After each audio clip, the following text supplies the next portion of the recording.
अगर मान लो ये दौर से सरकार हमारी मांग नहीं माने, कैसे नहीं मानेगी, कैसे नहीं मानेगी? सरकार की ऐसी की तैसी माननी पड़ेगी। गांधी जी ने भी कहा था, नारा दिया था लास्ट में, करो या मरो। इसलिए करो या मरो के ऊपर हम उतरे हैं। ना तो स्टेट गवर्नमेंट नौकरी दे रही है, ना सेंट्रल गवर्नमेंट नौकरी दे रही है। आखिर जाए तो जाए कहाँ मर जाए हम? तो सरकार ने एक मजाक सा बना के रख रखा है युवा जवानों के साथ। अरे 9-9 साल तक लंबित करते रहोगे भर्ती, उसकी पूरी जवानी चली जाएगी। कि भाई राजस्थान का जो बच्चा है, कोई बेरोजगार युवा है, वो अनाथ नहीं है कि उसकी नौकरियों पे कोई भी डाका डालता रहेगा। राजस्थान सरकार भी कानून बढ़ाए कि झुंझुनू के सारे युवा साथियों, ये बलजीत यादव के कानून आपका कांटा रहेगा। शहीदों के अरमानों को मंजिल तक पहुंचाएंगे। शहीद सती अमर रहे, अमर रहे, अमर रहे। देखिए, मांग 18 सूत्री है हमारी, और राजस्थान की सरकार को 10.5 महीने पहले जब मैं सूर्य उदय से सूर्यास्त तक दौड़ा, तो मैंने मुख्यमंत्री जी के सामने रखी थी और मुझे भरोसा दिया था सरकार ने कि आपकी मांगों को पूरा करेंगे। राज्यसभा चुनाव के वक्त भी वचन दिया था मुख्यमंत्री जी ने, आपकी मांगों को पूरा करेंगे। मैंने सरकार को बताया, और पिछले 4 साल से बताता आ रहा हूं कि राजस्थान के बेरोजगारों के साथ घोर अन्याय हो रहा है। भर्तियां निकलती नहीं है, गिनी चुनी भर्तियां निकलती हैं, कोई मामूली सी उसमें संख्या होती है और उनका भी पेपर आउट हो जाता है। कभी कोई विसंगति के कारण कोर्ट में फंस जाती है और किसान बेहाल है कि उसकी फसल का दाम नहीं मिल रहा, खेत को पानी नहीं मिल रहा, उसको बिजली नहीं मिल रही, खाद नहीं मिल रहा, और उसका बेटा है वो रो रहा है कि उसको रोजगार नहीं मिल रहा है। सरकार का दायित्व है कि वो रोजगार दे किसान के, मजदूर के बच्चों को जो मेहनत कर रहे हैं, पढ़ रहे हैं, लेकिन उनकी नौकरियों पे भी डाका डल रहा है। क्योंकि देश में 22 राज्य ऐसे हो गए जहाँ राजस्थान के जवान को एक भी नौकरी नहीं मिल रही है। उन्होंने अलग अलग कानून बना के सारी नौकरियों को रिजर्व कर दिया वहाँ के बच्चों के लिए। तो हमने मांग की कि भाई राजस्थान का जो बच्चा है, कोई बेरोजगार युवा है, वो अनाथ नहीं है कि उसकी नौकरियों पे कोई भी डाका डालता रहेगा। राजस्थान सरकार भी कानून बढ़ाए कि राजस्थान में जो भी सरकारी भर्ती निकलेगी उसमें 100% राजस्थान के युवाओं को नौकरी मिलेगी, और प्राइवेट कंपनियों में कम से कम 75% का आरक्षण स्थानीय जवानों को मिलेगा। और जो पेपर लूट में लुटेरे हैं, हमने कहा एक खून की सजा फांसी है, तो लाखों जवानों का खून करने वाले इन पेपर लुटेरों को एनकाउंटर में जब तक सरकार नहीं उड़ाएगी तब तक ये घटनाएं नहीं रुकेंगी। इसलिए इनको एनकाउंटर में उड़ा देना चाहिए, किसान को उसकी फसल का पूरा दाम देना चाहिए, ये सरकार से मांग है। और 5 लाख भर्ती एक मुश्त सरकार निकाले और भर्ती कैलेंडर जारी करे। इस डेट को 2 महीने बाद परीक्षा, 4 महीने बाद रिजल्ट और 6 महीने बाद ज्वाइनिंग दे, ताकि आदमी को पता रहे, बेरोजगार को, कि मैं मेहनत करूंगा तो 6 महीने में मेरी जॉब लग जाएगी। वरना तो रीट की परीक्षा ये 5 साल से चल रही है, 5 साल से एग्जाम दे रहा है, लेकिन आदमी को कोई नौकरी मिलने का नाम ही नहीं ले रही है।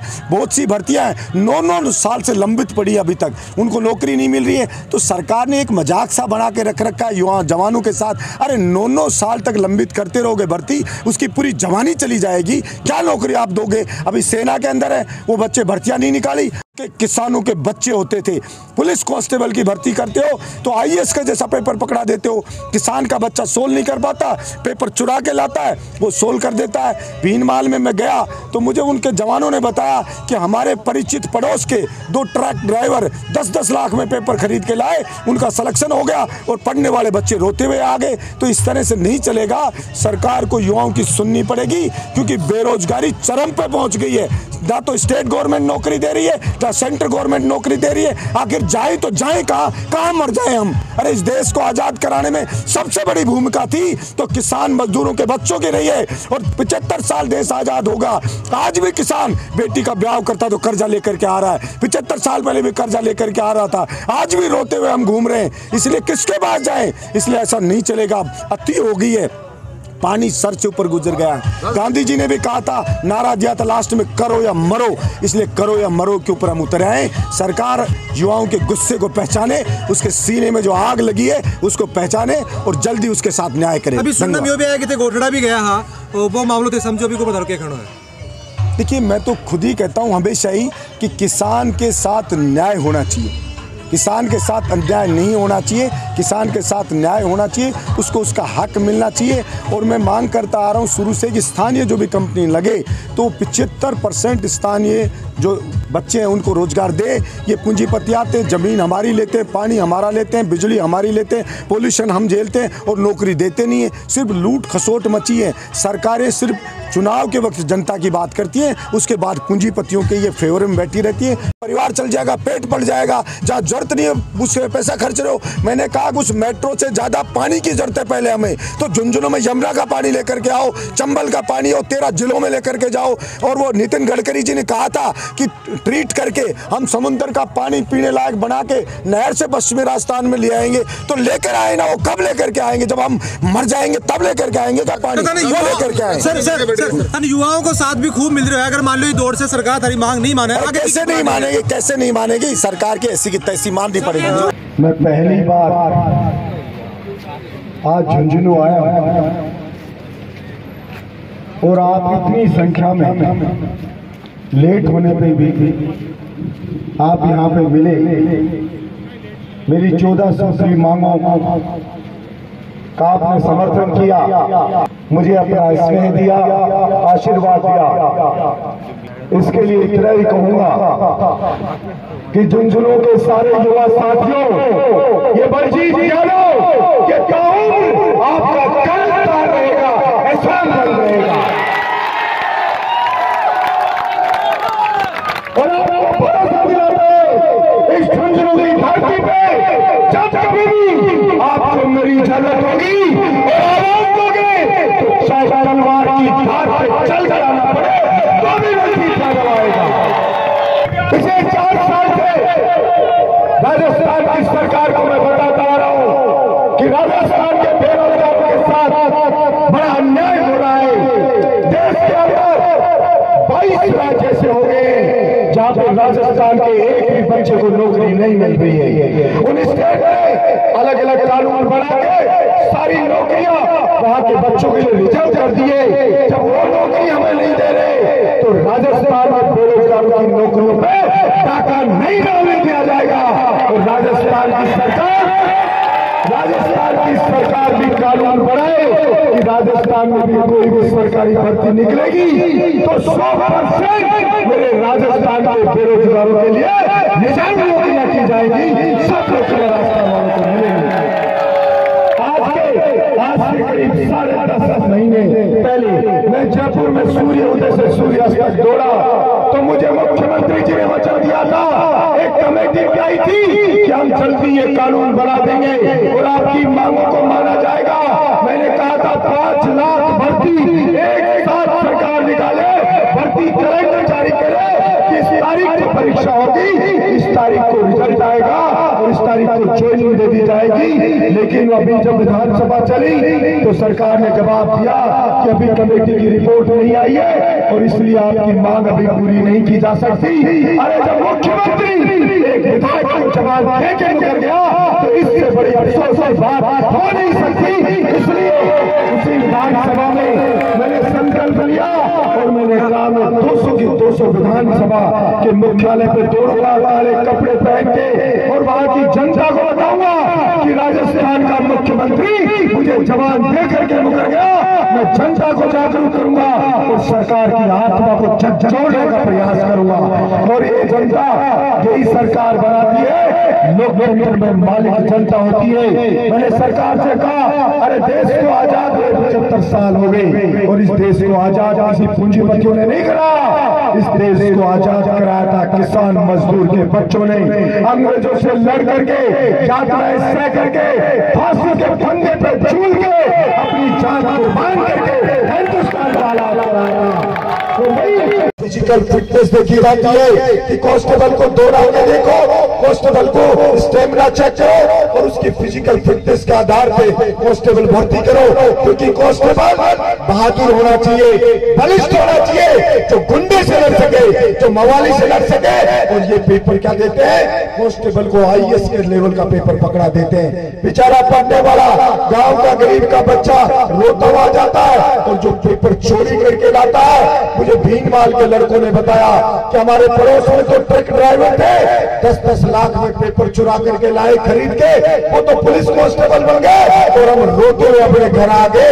ऐसा अन्याय चल रहा है राजस्थान के अंदर। मैंने कहा सरकार से, अरे एक खून की सजा अगर फांसी है तो लाखों जवानों के सपनों का खून करने वाले इन पेपर लुटेरों को एनकाउंटर में उड़ा देना चाहिए सरकार को, क्योंकि जीने का अधिकार नहीं है इन लोगों को।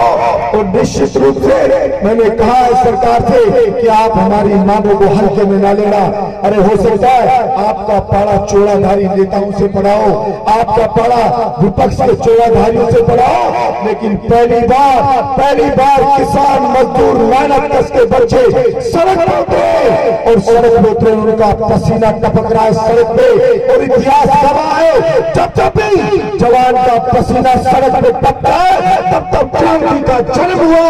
कहीं ऐसा ना हो राजस्थान में नई क्रांति हो और बेरोजगार अपने अधिकार को मांगे। इसलिए समय रहते हुए सरकार निश्चित रूप से समझेगी और हमारी मांगों को गंभीरता से लेगी। मैंने सरकार से कहा है, अरे भाई किसान मजदूर अगर कोचिंग की फीस नहीं दे सकता तो सरकार का दायित्व बनता है कोचिंग खोले सरकार, ताकि किसान मजदूर का बच्चा फ्री में कोचिंग कर सके।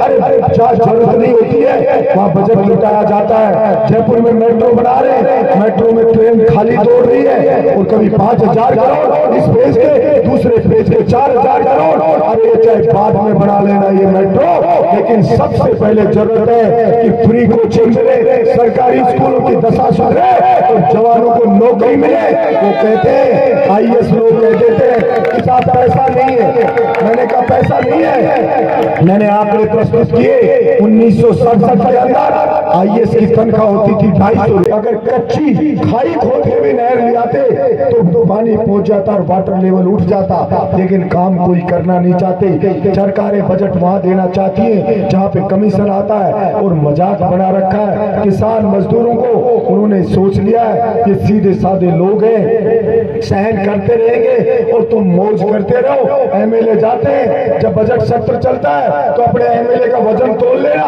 वहाँ 36 तरह के व्यंजन खाते हैं, कभी मटन खाते हैं, कभी चिकन खाते हैं। 5-5 बार MLA दिन में जीमते, एक महीने में आते तो 5-7 किलो वजन बढ़ा के आएंगे सारे MLA। लेकिन किसान मजदूर के लिए वह कोई बात नहीं करना चाहता।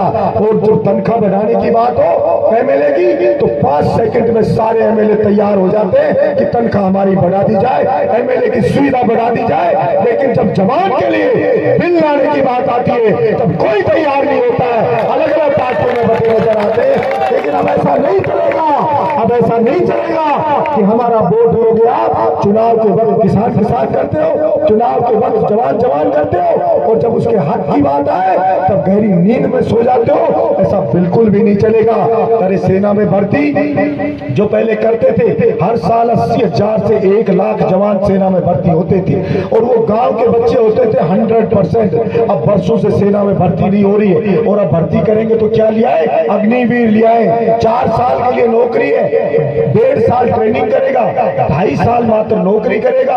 अरे एनसीसी का सर्टिफिकेट मिलता है, 3 साल में एनसीसी कंप्लीट होती है और उसको नौकरी कितने की दे रहे हो? उसको नौकरी 2.5 साल की दे रहे हो, ट्रेनिंग को अगर काट दे तो वैसे 4 साल के लिए ले रहे हो। इससे भोंडा मजाक भला क्या हो सकता है? 21 साल का बच्चा अगर नौकरी 4 साल करके ट्रेनिंग से ही अपने घर आ जाएगा तो क्या तो बच्चों को खिलाएगा, क्या उसका भविष्य होगा और किस में जाए? गांव का बच्चा कहाँ जाए, कहाँ खपे? कोरोना काल में इनको बुला लिया, जब बाप को पटक के बेटा भाग गया था तब इनको कहा आप आइए, जान बचाइए और आपका कैरियर बना देंगे। और जब ये निकल गया कोरोना तो दूध में मक्खी की तरह निकाल के इनको फेंक दिया। हमने कहा अरे ऐसा नहीं चलेगा, इनको कभी किसी मंत्री के भेजते हैं, कभी किसी मंत्री के भेजते हैं, कभी कोई कमेटी बनाते हैं, तो ऐसा चलेगा नहीं। इसलिए सरकार को ये मांग माननी पड़ेगी।